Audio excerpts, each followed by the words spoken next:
Hi, this is Jeff. This is Sean. Welcome to the Jeff and Sean Show! Woo! All right, so this episode will be a fully English one. So let's get straight into the first news. Amazon order workers back to the office 5 days a week. So according to Chron 4 News, employees have until January to return to the office full time. So now it is September, so they have about 3 to 4 months to do so. Since May 2023, workers have been able to work remotely 2 days a week. CEO Andy Jassy also laid out his plan to cut down on bureaucracy. So, Jeff, what do you think about this news? And do you like remote work more, or you actually like in-office work more? I personally prefer remote work. My company is 100% remote. We actually have a friend that works at Amazon. I wonder what he thinks about going back.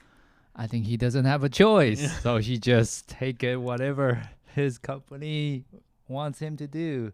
I think I know who you're talking about, and he's definitely on a temporary worker visa. He's a foreigner, and his status in U.S. pretty much rely on his employment. So he'll probably still keep working, and just have to maybe move closer to the office, I guess.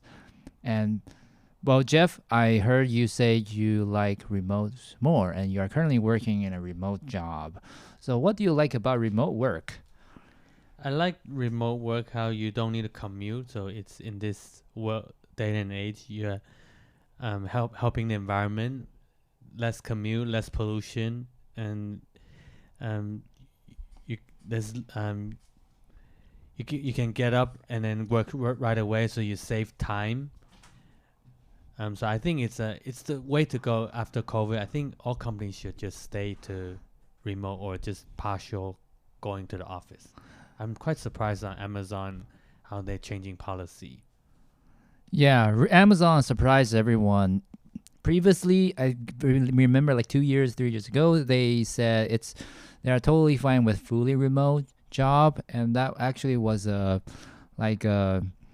big good thing about opportunities at Amazon at that time. That the recruiters that reached out to me, and the fully remote flexibility was one of the things that stand out for me. But over time, I see Amazon just fall back to everyone else, like Google, Meta, or maybe not Meta. Meta might not require people yet. I'm not sure about. Oh no, Meta requires it too. So Google also 3 days a week in office. Or I think Google is 2 days a week in the office, so it's they have a better hybrid flexibility. But Amazon, they are cracking down, and now it's 5 days a week. So I guess the industry impact is what a lot of people interpreted this news. Is Amazon is a big company, a tech company, so a lot of companies will follow whatever they do. These big companies set up rules and process that a lot of companies will follow. So it's expected that more company will do the same and require 5 days, and no longer allow hybrid.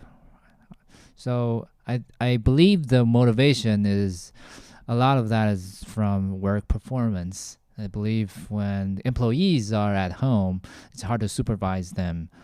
Recently, my manager has been checking on my Slack active status. If you're using Slack, there's a green dot there, and managers will check that.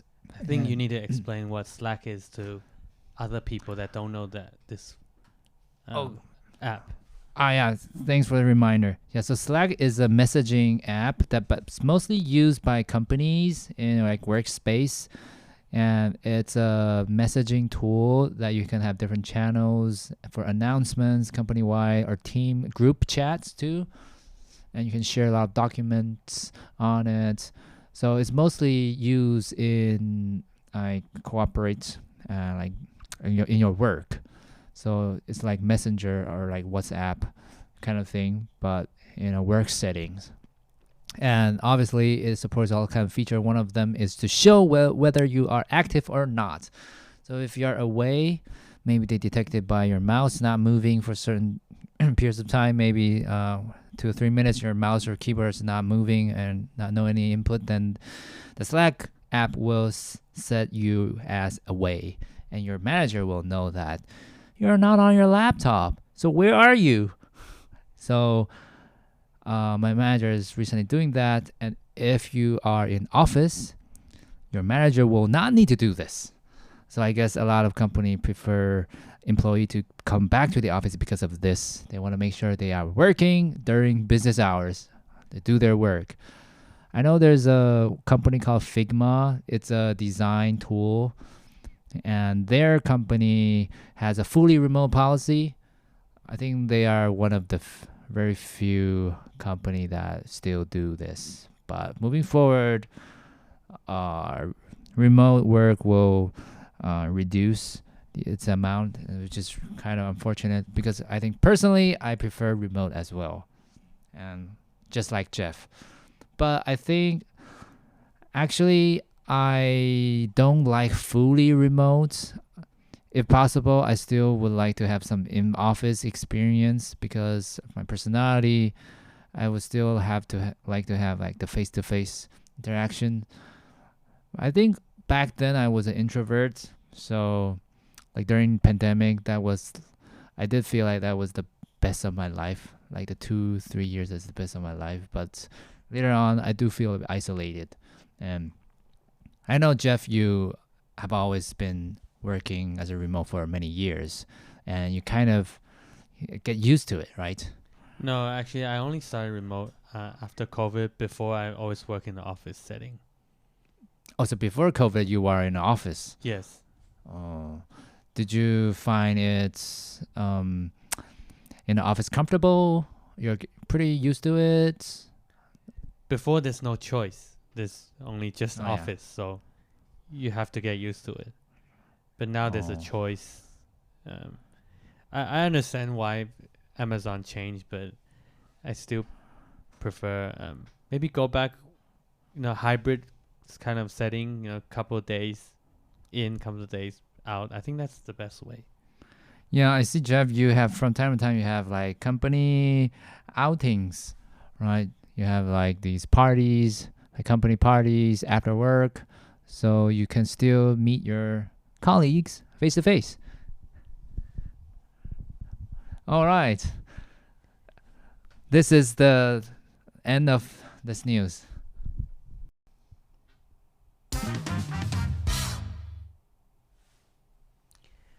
This is the second news. This is a request from our listeners regards to defunding police or more police. Then he wants to know our view on less police or more police. So this story goes during COVID in the US. There was an incident about George Floyd.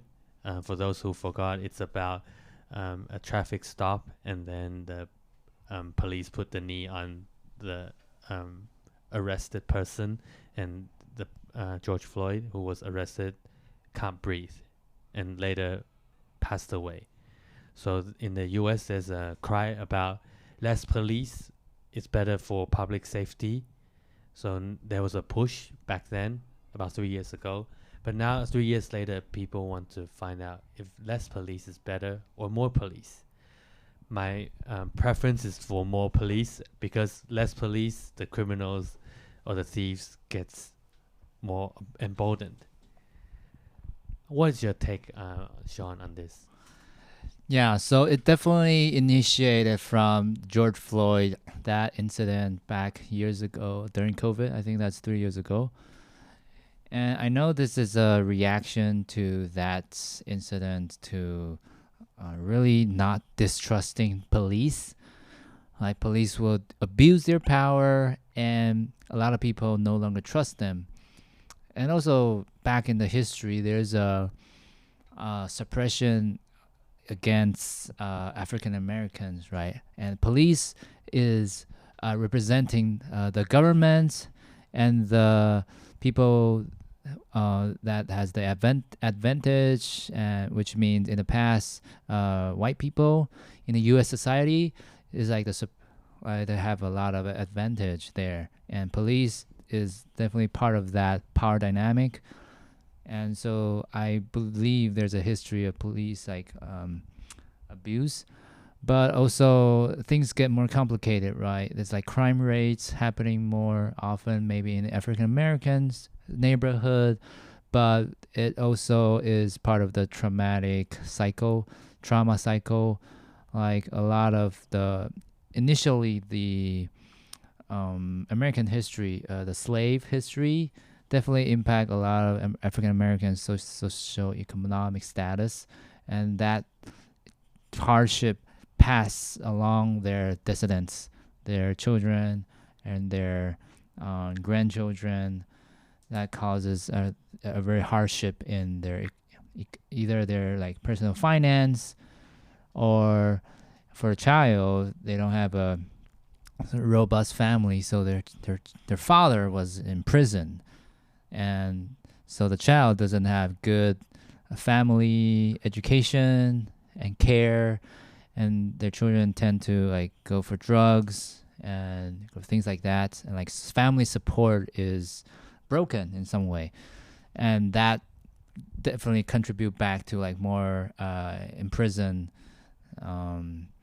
for the African American, and police is the very forefront of all that, right? Like they arrest people and then put them into jail, but for I think this defunding of police is a strong reaction, but I think George Floyd, the problem is like police abuse, right? And so I feel like a more direct way of solving this problem should be maybe to enforce like dash cam, like penalty and punishment on problematic behavior by the police. Maybe like some police will turn off their dash cams, or like have their dash cam sighted on the other side, so that the dash cam cannot capture what they're doing with the suspect. So I think like internal training, but this becomes a bigger problem.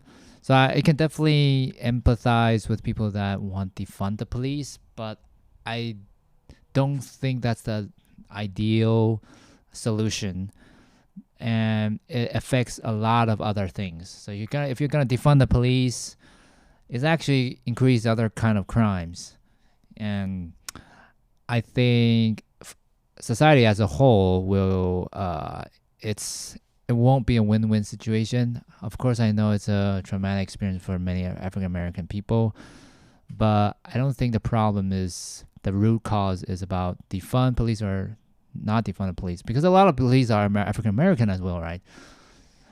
Yes, that's right. Yeah. Another solution I heard a lot about is a community-based patrol. So rather, instead of like police, like the government-driven, authority-driven law enforcement, you have like this community-based members that patrol along the neighbors, and these volunteers or community-based guards, they are people that you know, they are people that live around you, and I think some people are advocating for that. And so have those people to replace some of the police, so that the people that you know to protect you, instead of like police that don't know about your neighborhood, and so they cannot quite empathize with the neighborhood, and sometimes will do this kind of abusive behavior. So I think that's a good proposal to this. But back to the question, I'm a bit against defunding the police, because I don't think that solves the root cause, and that actually causes more problem. So while I think this is a police abuse problem, internal training, yes, but internal training is not trust by people because it's still internal, right? I think there must be some kind of external way to either supervise it or reform. But that's my take. So Jeff, you said, did you say like you lean toward more defunding the police? And can you share a little bit more about? You said you are more you stand more on I've funding the police. Increased funding police. Yes. Funding the police. Yes. And so, what's your take on the George Floyd incident? How do we solve it while funding the police? How would you solve this kind of like maybe a bias discrimination against African American, this problem? How would you look at this problem? Actually, I don't know a better solution, but I think what you suggested, community policing, is a good way. But what if this community no one wants to be police officer? Then who's patrolling? So I think the dash cam have to film the situation, so it's there's more responsibility. That would be the best way. So because even if it's outsider that's patrolling, there's still camera evidence.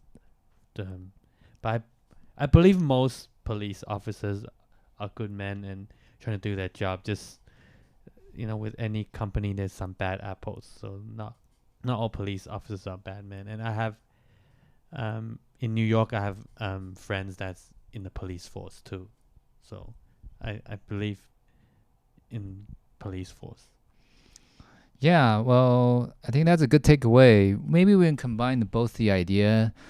Why not let the neighborhood choose? Maybe one idea is to every community can choose whether they want how much government police they want and how much a community-driven patrol they would like to have, and maybe receive part of that budget from the government. So the government will take some of the police budget to helping to form the community-based patrolling.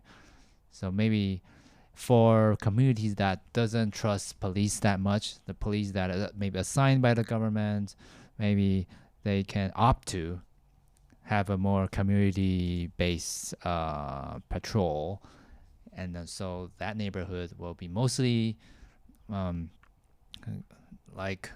protected by their own members, and so we can let people choose. For other kind of neighborhoods, maybe they feel safer with police, they are fine with it, and they actually feel that's a better option. Maybe they can vote for it, and if they all votes, like if the majority says, we want more police, then that county will like have a higher proportion of police budget and police recruitment. And maybe that's a more distributed way, and that's a very like personalized way to do it, county by county. Maybe something to consider. Yes, I think this is a very good suggestion. Voting and very democratic as well. I like it. So for Jeff, you will vote for funding the police, and maybe for other community that doesn't feel safe with police, they can have more community-based patrol, and maybe that's a better way. And that's all about this section.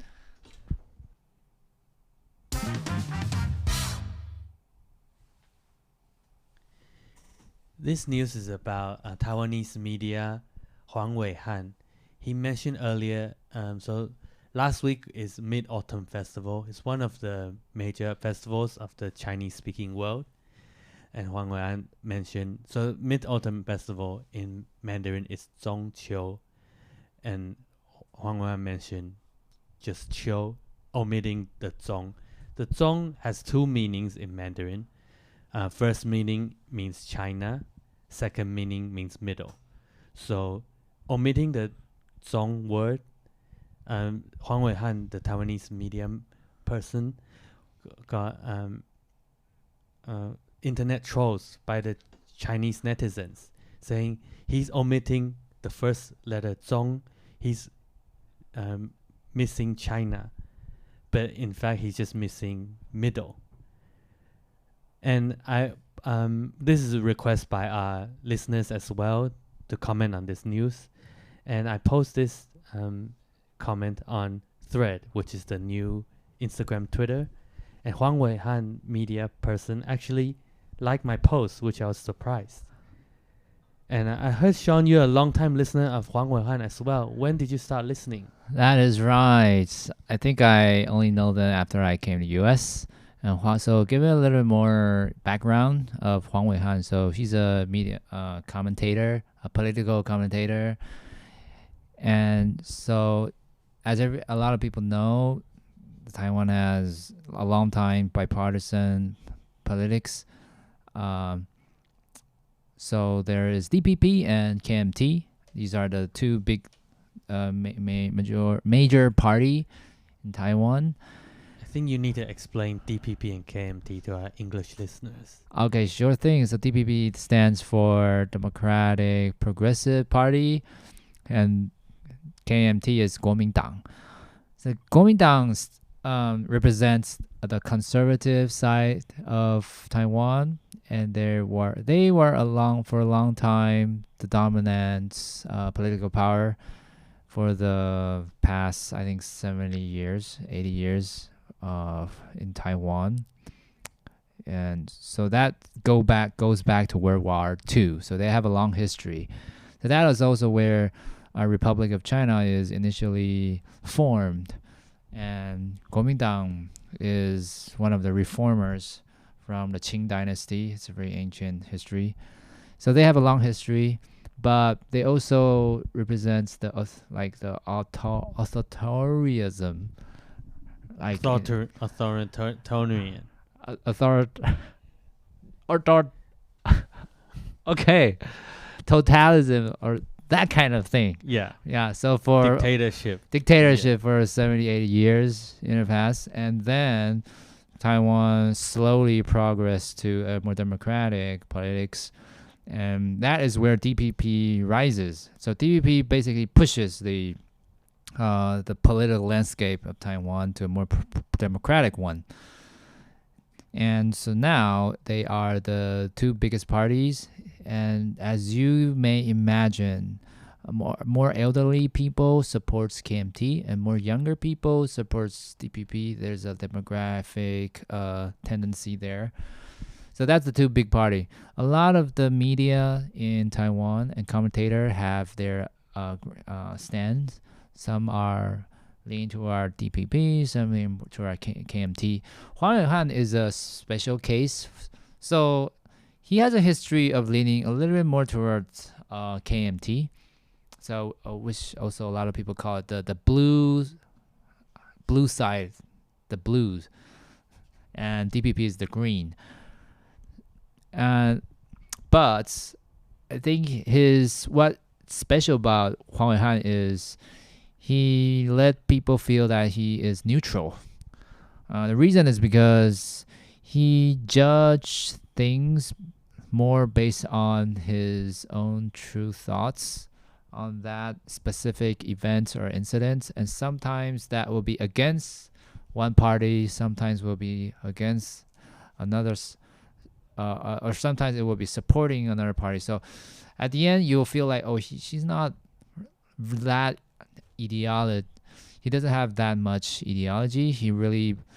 His opinion is based on his personal experience, and not really first from the ideology of one party.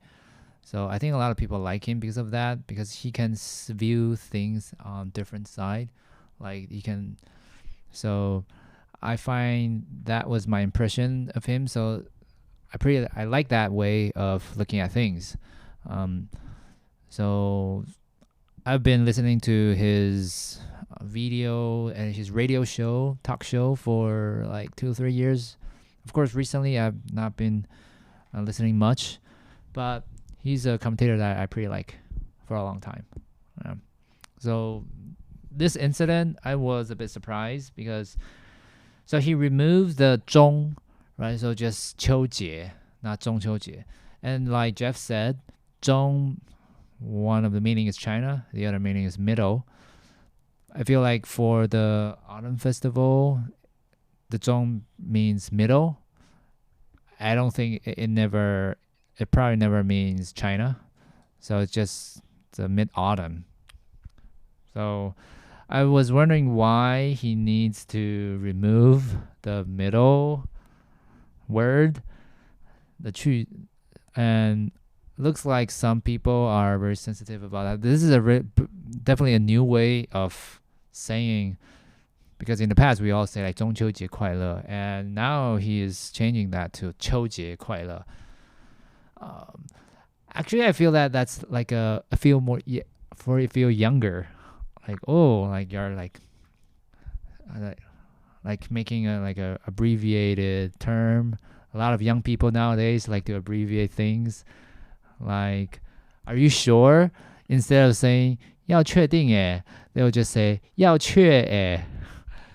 And oh wow, never heard of the new way. Well, there you're missing out. You need to talk to young people more. There's a lot of young people. They nowadays I guess like they just skip something or they just make things shorter, and that maybe it sounds cool and sounds fun, more playful. So that's what's my impression about like 秋节快乐. It's like a more fancy way, a sassy way of saying they don't want to be like the same as everybody. They want like something special, so they just 秋节快乐. For example, like happy birthday, some will not even say 生日快乐. Some will just say 生快. 生快. That's too new for me, Sean. All right, but I think to view it positively, I think that's one way to view it. He might just want to be a young person, have a young mind. As always. But I think the autumn word, it's also different between US and Australian English, because in Australia we don't say fall, but in the US they say a lot of fall. Like this is a fall season, like FALL, fall down, fall. But in Australia, no one ever says fall. They always say autumn. So that's something interesting too. That might be a British, English or American English thing. I don't know if that's the difference. All right, and that is the end of this section.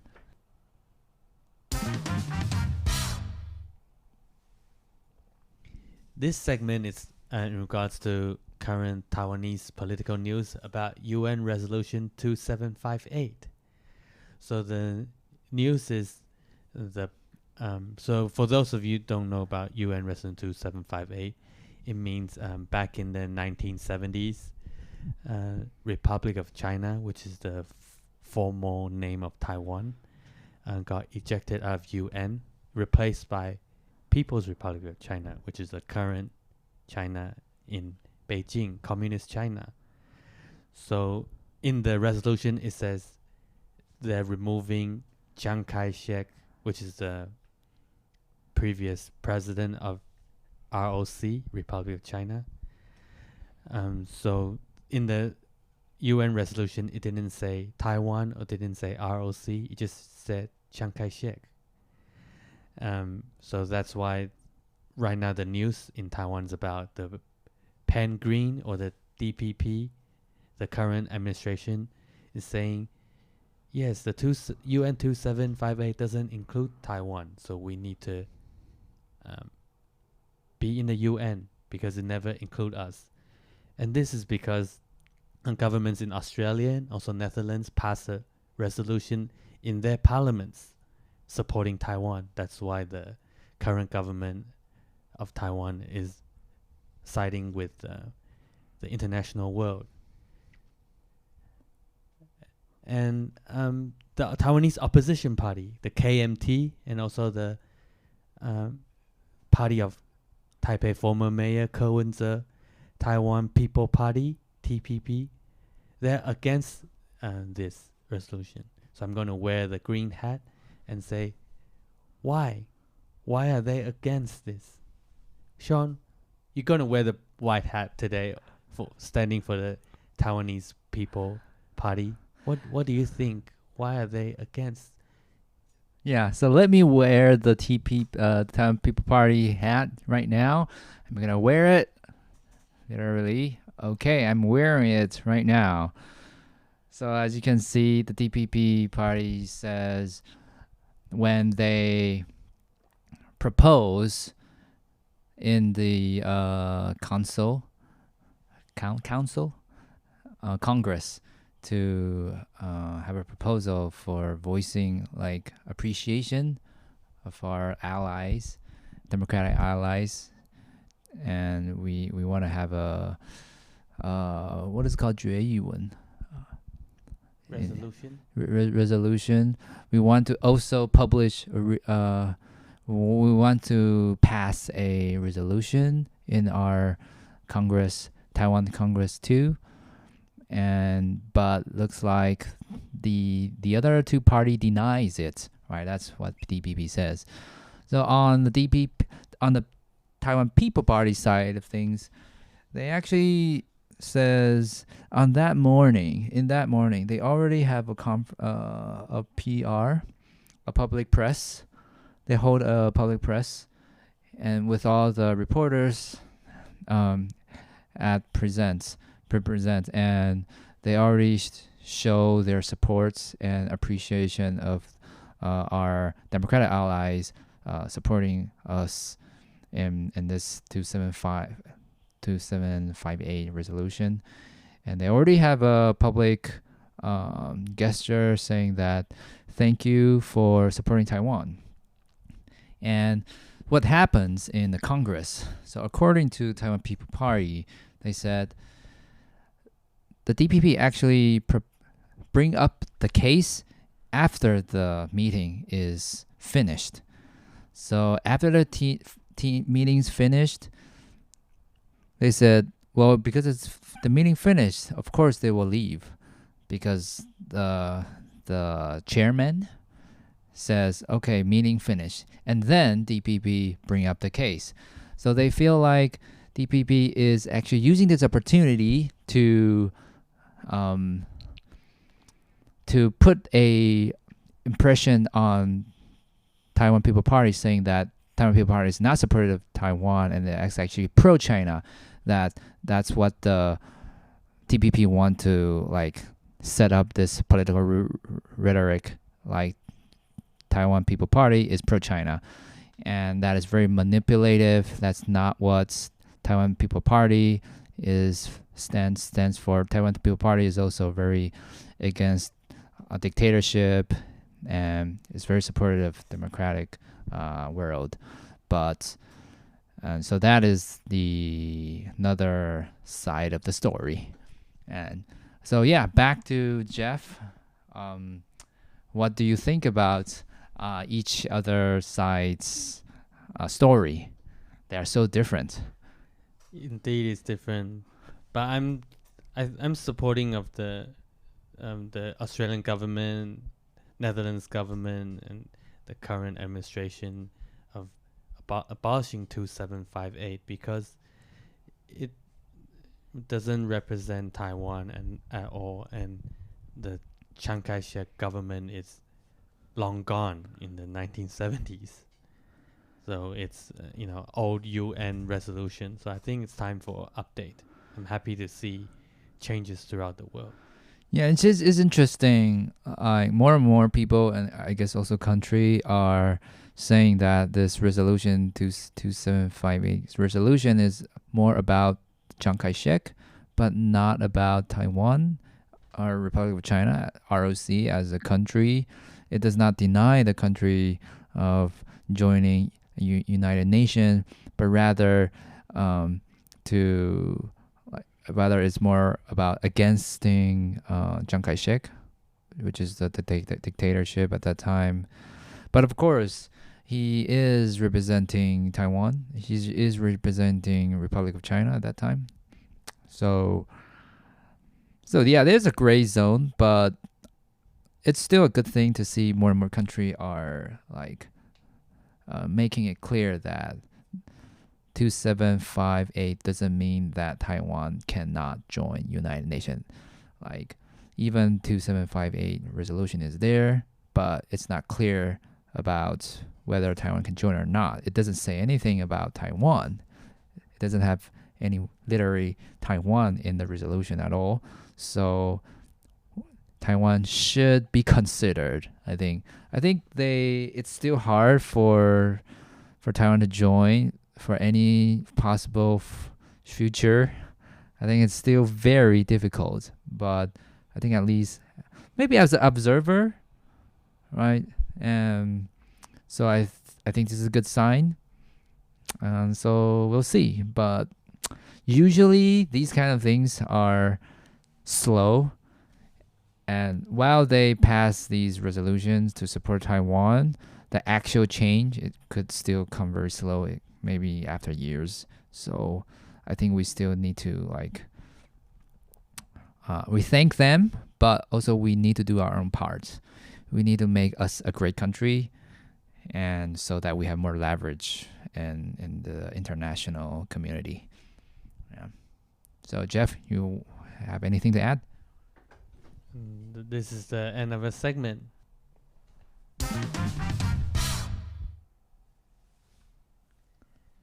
This news is about the recent incidents happening in the Middle East. It's about the first day is about pagers exploding in Lebanon. Apparently, the pages are made by a Taiwanese company called Gold Apollo. And following day, walkie-talkies starting to explode, made by Japanese company ICOM. And this is very interesting because I've read news about this. Apparently, some internet netizens mentioned in the movie Kingsman, pages and walkie-talkies do explode. I've seen the movie Kingsman, but I don't recall walkie-talkies exploding. And what is your take, Sean, about Israel's involvement in this, or not involvement? Oh, is there Israel involved in this?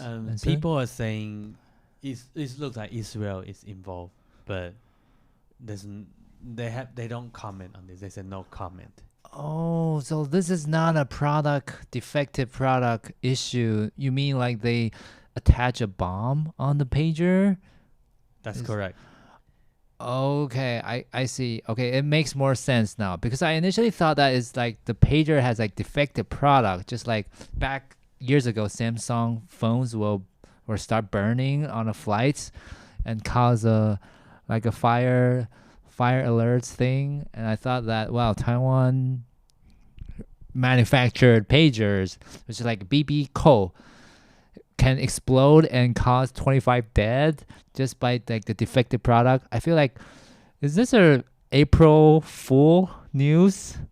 But I should be more empathetic, all right? I shouldn't laugh. But if that's the case, I think it's pretty funny. But now you explain it. It's actually people deliberately attach bomb on the pager. But so the bombs are targeting so-called terrorist group called Hezbollah in Lebanon. Sometimes kids, bystanders are also injured. I've seen videos about explosion in supermarket and also at funeral places.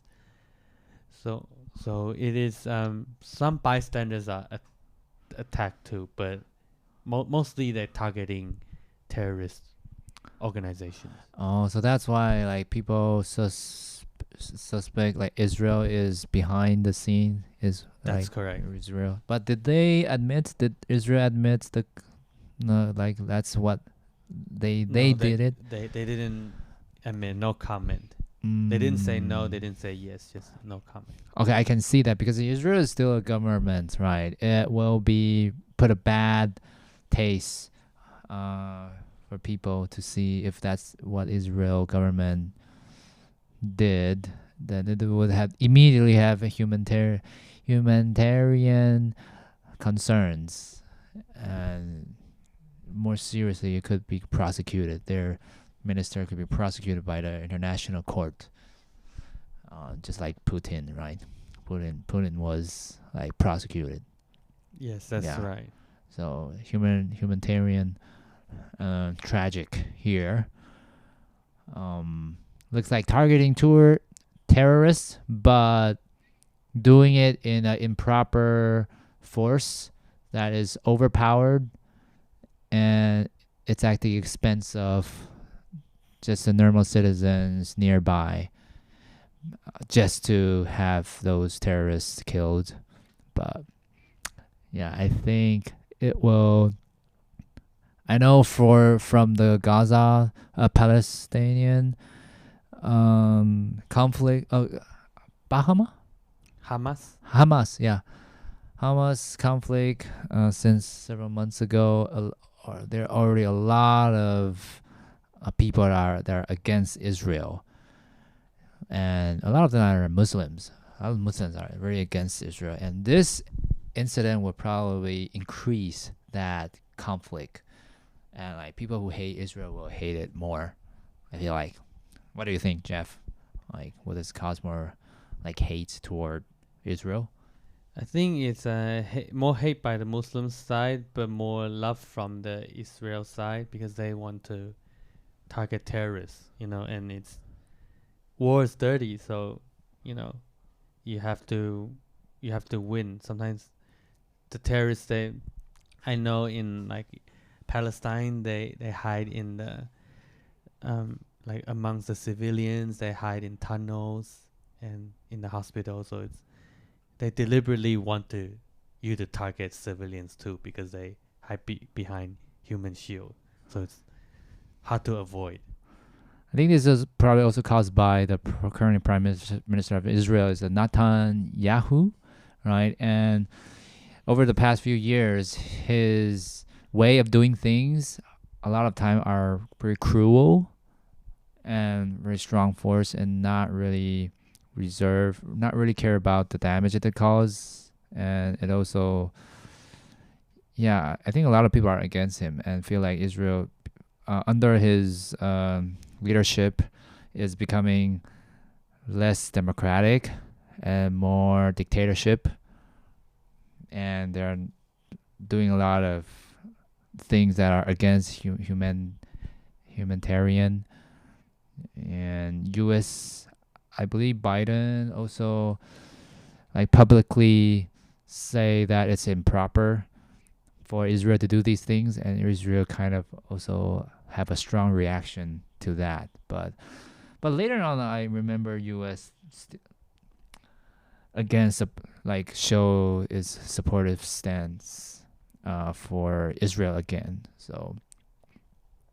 But yeah, it's a very controversial. They have a very controversial leadership, and I feel like it's gonna make things worse under Netanyahu's leadership. Yeah, but that will probably be all of this section of news.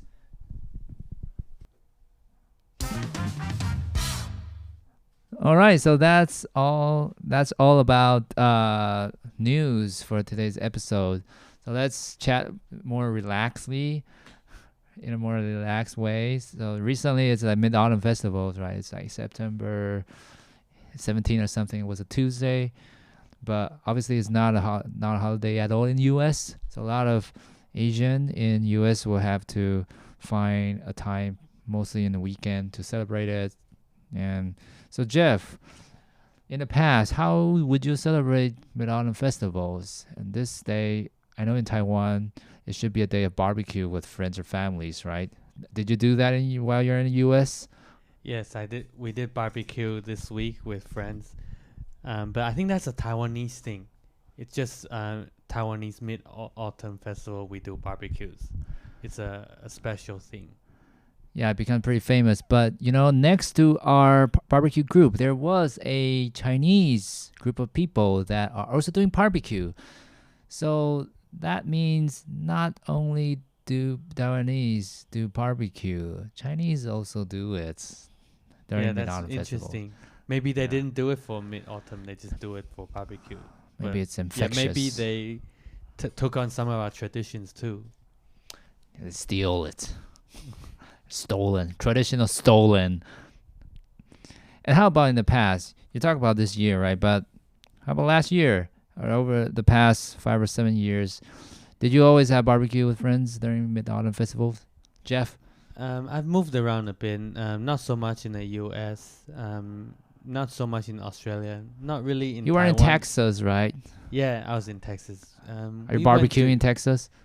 Yeah, we had a Texas barbecue, but not during Mid Autumn Festival. That was, what did you do in when Mid-Autumn? you want to eat Texas barbecue?